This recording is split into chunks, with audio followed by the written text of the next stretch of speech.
And I just enjoy it. Nothing like picking up a book and sitting down and getting transported to someplace else and just enjoying a story and getting so engrossed. I love it. I love it. Bad day, looking for a way home, looking for the gray escape. Gets in his car and drives her away, far from all the things that we are. Puts on a smile and breathes it in and breathes it out. He says bye, bye, bye to all of us.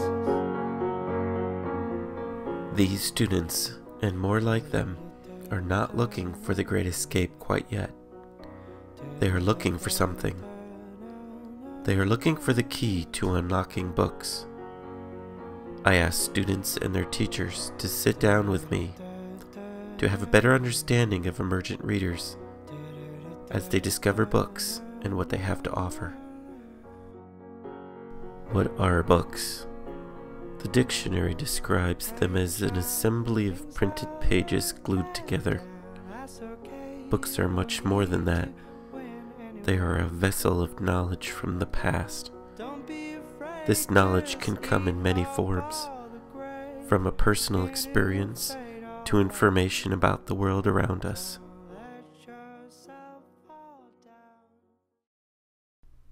It starts with the need to communicate. Pre-literate man communicated only by voice to the people around them, and what they communicated was a matter of life. Information needed to stay alive was passed down using stories told by the many generations. Civilizations grew, and so did the need for another form of communication, one that could last through time, travel long distances, and spread knowledge like never before.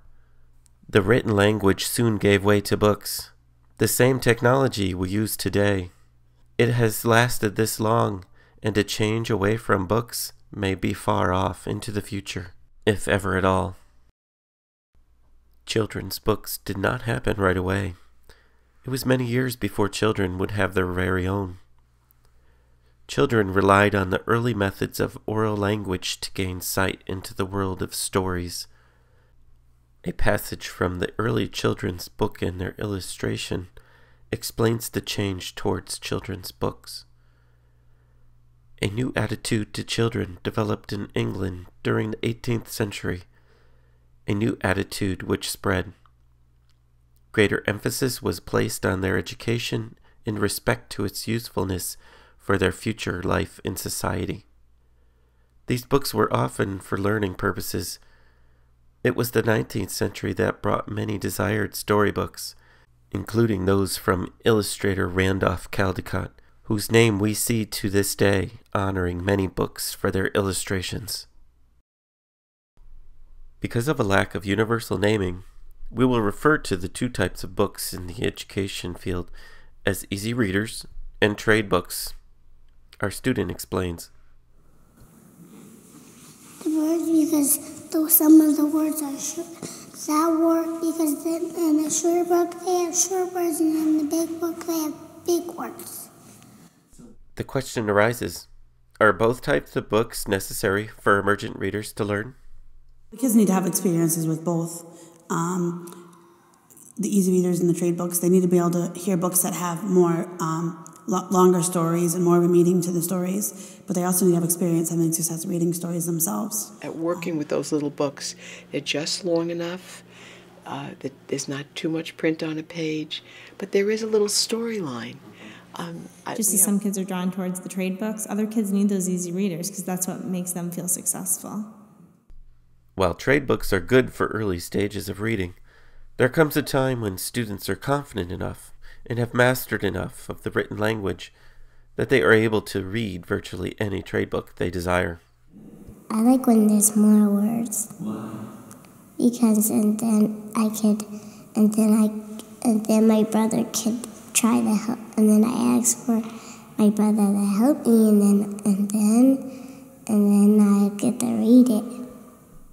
Books are shared and become a social learning tool as well as building a general knowledge base for the young reader. Sometimes when my brother does it, he says, Olivia, can you please read some of your book to me? And I say yes sometimes. The next addition to the longer-running paper books are audio or listening books. Not necessarily a replacement for an adult reader, it allows students to hear fluidity more often, as well as different styles and voices. The feeling that can go into the words to give the characters voices and help them come alive. And it's really neat. Like, I find the more that they actually use the audiobooks, the more that you hear that in their own. Even when they are reading the easy readers, they still, like, they try to be all dramatic and, like, put in their punctuation and their voices, and it's more helpful. Yeah. Why do you think it's more helpful? Because it's more better. Like trade books, it is never too early to start exposure to this media as well. And I think it's nice for them to feel a sense of independence, and I can do this by myself. Because I don't have to read it, it does, and I don't have to say anything. I can just listen to it. The most recent addition to the emergent lineup is ebooks or computer books. A great deal of current research is being done on this topic. While not extremely new, computer books are starting to catch on in education. Just Grandma and Me, an adaptation of the book by Mercer Mayer, was introduced in 1992. Shamir, in 2009, wrote, "Research devoted to exploring how new technologies, especially ebooks, affect young children's educational development and interaction as collaborative learners is just beginning." I think it's cool. Kids, anything that can be hands-on is good for kids. So they can actually touch. Absolutely. They're touching it, but they also get an immediate response, immediate feedback, which is good. Research from both Karat and Shamir shows noticeable gains in phonological awareness from the highlights of the spoken text, with an increase in collaborative focused learning when sharing the program. Similar results were found between ebook students and students read to by an adult. With the emergence of computer features such as touch capability and book-sized portability, there could be a vast shift in book technology for experienced readers and the well-suited emerging ones. In a brochure from the International Reading Association, they state with conviction that learning to read is critical to children's success in school and life, with the early childhood years being a pivotal period for literacy development.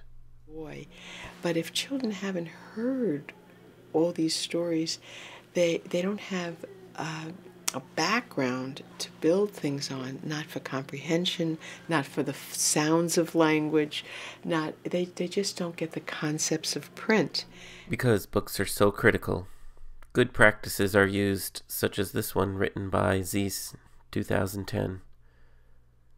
Literature-rich interactions provide strategies that help emergent readers to develop knowledge about print. Books are used in my classroom all the time, everywhere. They're used in math, they're used in science, they're used in social studies, they're used in reading. Especially, it's a great way to prove a concept to a child, to explain it, to introduce that vocabulary.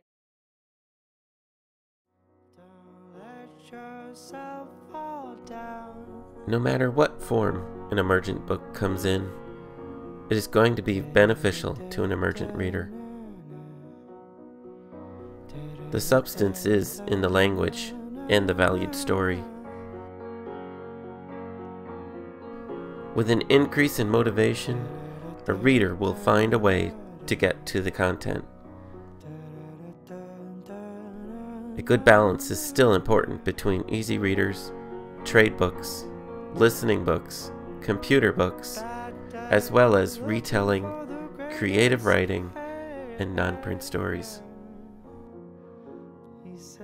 And congratulations to those kids who found their great escape. On a bad day, looking for the great escape. Great escape.